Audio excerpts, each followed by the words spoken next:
కొత్తిమీర చాలా ఎక్కువ వాడతాను. చేపల పులుసులో పచ్చిమిరపకాయలు నేను ఇలానే వేసుకుంటానండి. ఎందుకంటే చేపతో తినటానికి చాలా బావుంటాయి.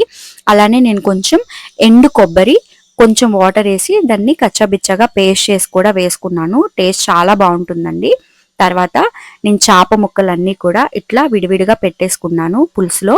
తర్వాత అస్సలు కలపకూడదండి. చేపలు ఇలా ఉన్నప్పుడు మాత్రమే కొంచెం గరిటె పెట్టుకొని కలుపుకోవాలి. వన్స్ అవి కుక్ అవుతున్నప్పుడు అస్సలు గరిటె పెట్టకండి. మీకు చేపల గురించి తెలియనిదైతే ఏమీ లేదు. చేపలు వండుతున్నప్పుడు పెడితే తెలుసు కదా, అవి ఉడకడానికి ఎంత టైమో పట్టవు. 7 to 8 minutes అన్నమాట. సో నేను ముందుగానే కలిపేసుకుంటున్నాను. చేపల కూర ఎప్పుడు కూడా వండిన వెంటనే తినకూడదండి. ఈరోజు నైట్ వండుకుంటే నెక్స్ట్ డే తింటుంటే చాలా బావుంటుంది. లేదు అంత దాకా ఉండలేమంటే గనక బాగా చేపల కూర చల్లారిపోవాలి.